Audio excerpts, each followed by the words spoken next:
Canadian dream. But this dream has now become a nightmare. Canada is suffering from a mass exodus. People are leaving the country in droves and there's no stopping it. The government is panicking, yet a solution seems far out of reach. So why are people leaving? How many are leaving?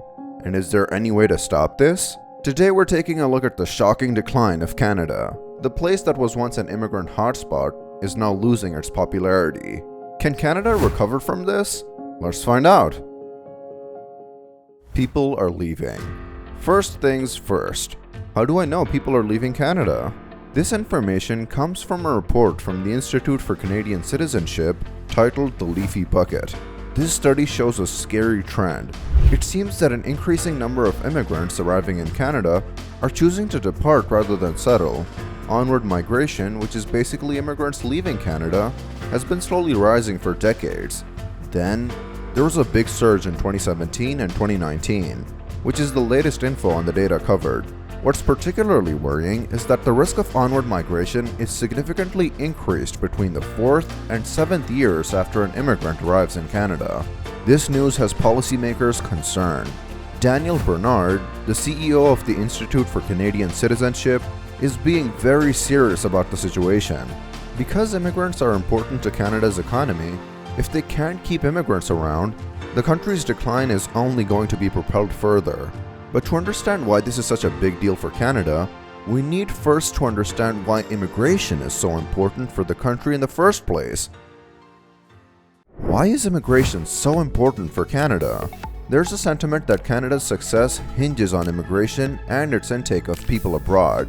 Beyond its economic benefits, immigration is key to the nation's future prosperity.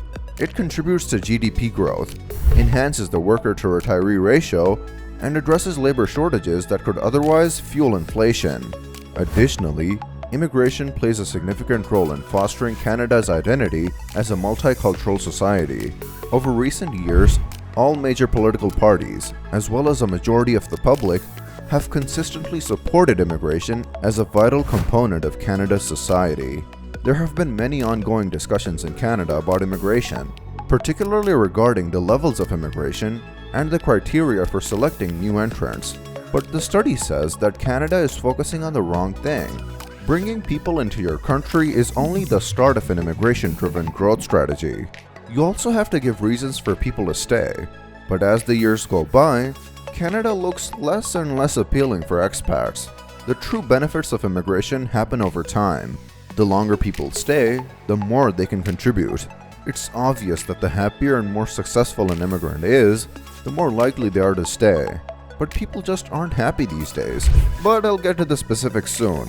For now, it's important that Canada focuses on retaining their people and supporting their population. Yet, they don't even have the data on hand to measure how well they're retaining their current immigrants. And because of that, policymakers don't have a clue on how to improve things. Immigrant retention is a serious concern for Canada these days.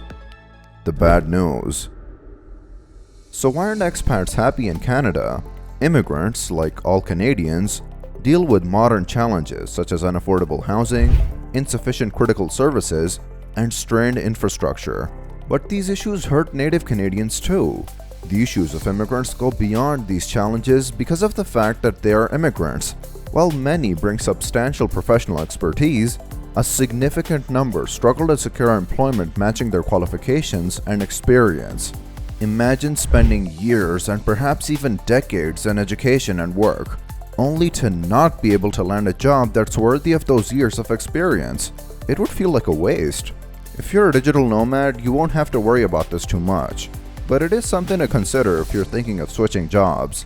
But even if you don't, Canada is still an expensive place to live, which will make a dent in your income. For instance, it costs about $1,968 a month to rent a one-bedroom apartment in downtown Toronto, according to Career Canada Immigration. But that's on the pricier side of things. The average rent is about $750 US. The utilities for a two-bedroom apartment is about $126. For Canadians, that might not be a big deal because the average income in Canada is about $51,000 per year. But for immigrants looking for new work in the country and having to accept worse jobs, it can be a little rough.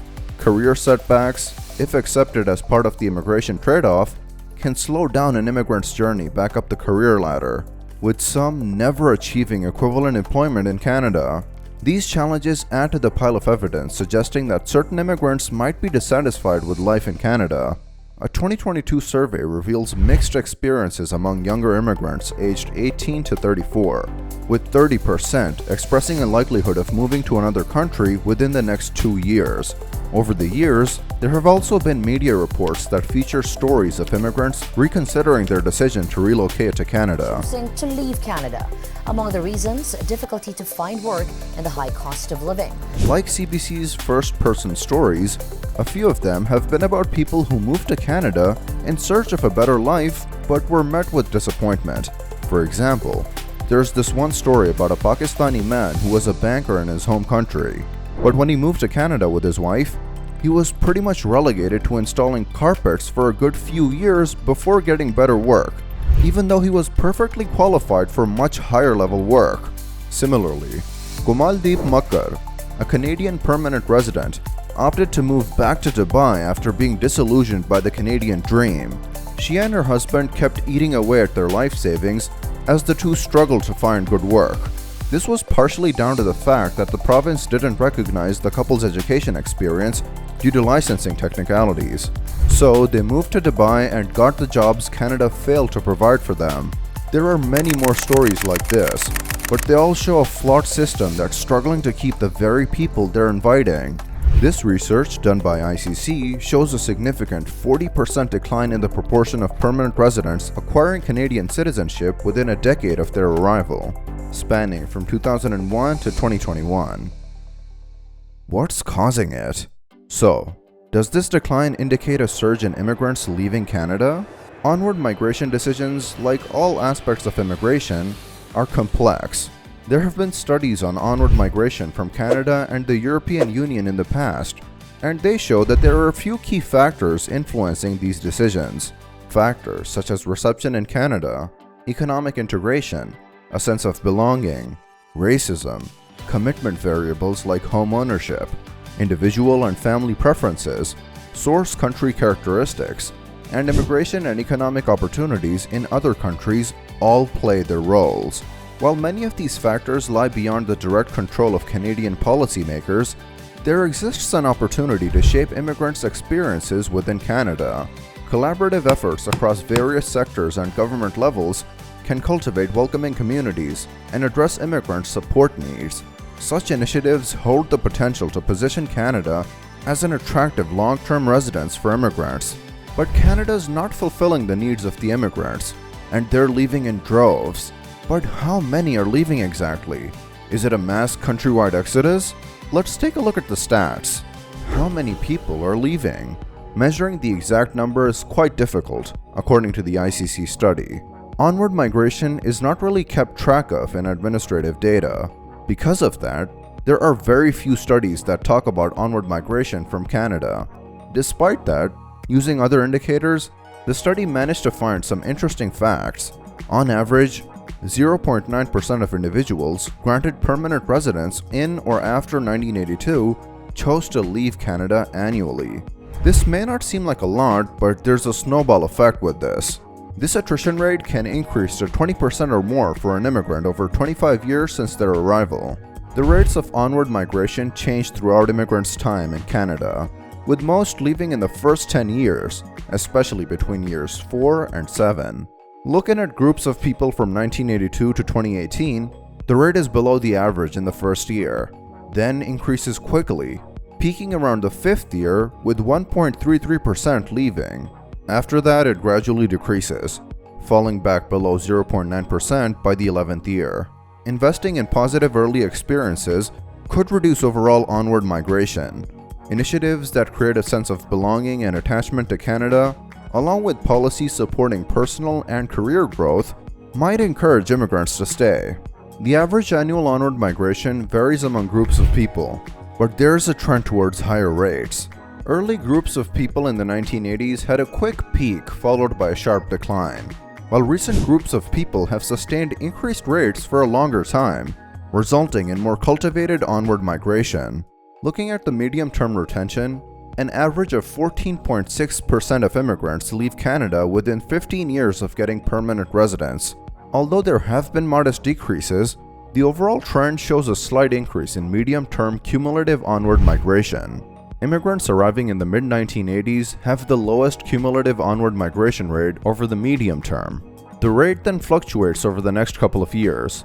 For long-term retention, there's a noticeable decline. The average cumulative onward migration rate was 18% for immigrants from the 1980s. This rate increased to 21% in the 90s.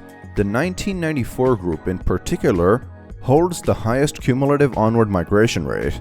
However, even without considering this group, the trend toward increased onward migration rates persists. Recent data shows a surge in the annual onward migration rate in 2017 and 2019, marking a 20-year high. Averaging across all groups, the onward migration rate escalated by 43% from 2016 to 2017. Though it eased in 2018, the rate remained high. In 2019, there was another spike, reaching a new high of 1.18%. The 2019 onward migration rate is 31% higher than the historical average of 0.9%. That was a lot of statistics and numbers, but it all boils down to one thing. The situation has gotten much worse over the years, but is it going to get worse in the next few years? The answer is, we don't really know.